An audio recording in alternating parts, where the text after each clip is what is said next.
So had a good week of practice. Yeah, guys are excited. Going out there to play in the Rose Bowl. I think I told the kids it was a dream of mine to play in the Rose Bowl as a kid. So the coach there is a huge opportunity for us to play well on the national audience. And so just want to represent the conference well, go out there and be competitive, go out there and compete, and that's what we're looking for. We're going to play a lot of different guys, try to keep everybody fresh. We know the temperature's going to be a little bit hot, like in the hundreds last week. So just kind of preparing the guys for that, getting everything going on the plane trip. But I really like the energy that we had at practice, kind of bouncing back from some of those mental mistakes and the penalties and those type of deals. So just excited to get going. We'll be out there a day early. The band will be there, so there's a big NFL thing on the beach on Thursday night that the kids will go to. So it'll be a good chance for them to kind of experience a nice event. The NFL kickoff weekend will be there, so that's a really big deal. So I think for us, it's a lot of excitement just to have the band and the fans and getting a lot of people from out that way. Looking forward to us being in Los Angeles. So. I guess, what do you hope to learn about your team and seeing them play a team like UCLA? To me, I think it's more about the progression of how we're going from week 1 to week 2 to week 3. So for me, this week, I want to make sure we clean up the penalties, the pre-snap penalties and the post-snap penalties. So those are the type of things, when we score a touchdown, we need to cut down on those celebrations. We had a lot of good ones. We made the ESPN and everything like that, but unfortunately, it's still a 15-yard penalty. So I'm just looking for that discipline on and off the field, those type of things, and just go out there and compete. I feel like we do have some guys who are able to play at the next level. We have some scouts that are here to come watch those guys, so it's a great chance for them to have that opportunity, similar to the way Titus Howard did when he played against Auburn. That led to him, moving up to the Senior Bowl and getting drafted. So I think we have some guys who fit that same category.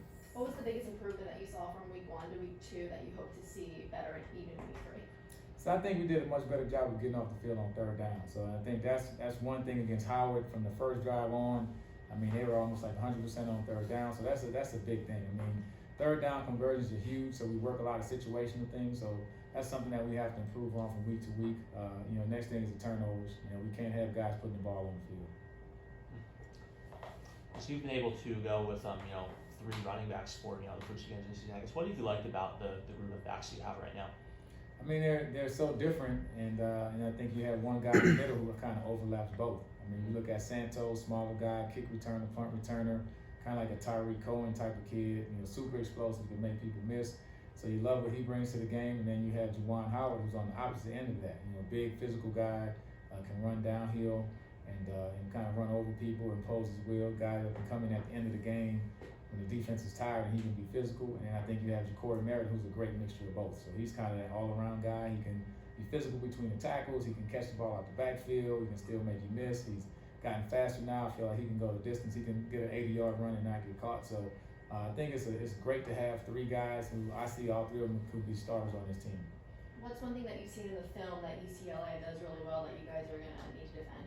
Well, I think offensively they do a good job of running the football. They have some really good back, guys should get drafted in the early rounds, and so that's going to be a challenge for us. So I think, to me, they'll try to control the line of scrimmage. That's going to be the biggest thing. It always starts with the running game. We can't stop the running game. It's going to be a long day. So that's what we need to focus on for the most part. And I think if we can control the running game and force them into a passing situation, and pretty much typical game plan. But I think this week even more so because of the talent they have at the running back position. Is there any status update on Demetrius Davis for this week? Was there any consideration to possibly set him to get him ready for SWAC play? Yeah, I mean, we're going to probably go all the way up to game time. I mean, he's progressing really well, but it's just a matter of, I don't think it's so much the opponent. If it's a SWAC game or not a SWAC game, you got to look at the health of the kid first. So it's just a matter of making sure that he's physically able to compete, and I think that's going to be the biggest decision, whether or not he plays or not. Has he been fully practicing with you guys? No, not yet. I mean, we've been kind of holding him out. So, but I think, he'll be able to throw the ball just on the sideline. But I feel like, mentally he's staying locked in with it's the biggest thing. You don't want to take any steps back as far as learning the offense and that type of deal. So, I mean, he's locked up into the game plan, and we'll talk with the trainers. And, the good thing is we have a travel day on Thursday and then Friday. So it's still midweek, so we still have time. You said it was a shoulder burn. Sorry, is it his left or right shoulder? The right shoulder. So basically, the offensive lineman fell on his shoulder. So if it would have been the non-throwing shoulder, you probably could have played the rest of the game. So with it being the throwing shoulder, it's not really worth the risk of trying to put him out there and that type of thing. What did you like from Miles that you saw the last game from him? Now, I think Miles, just the last 2 games, when he's come in with a lot of confidence. And the biggest thing, I think, the kids have confidence in him.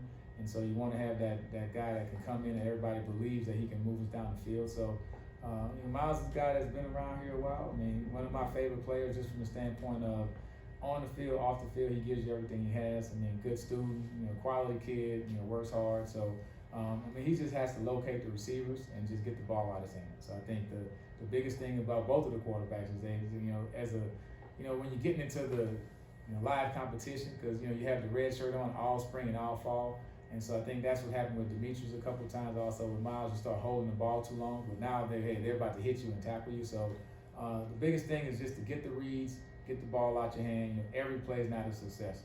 And I think from the quarterback position, you have to learn, hey, if it's first down, there's nothing wrong with an incompletion on first down. We still got 2nd and 10. So. All right, Corbonte Graves with WPS.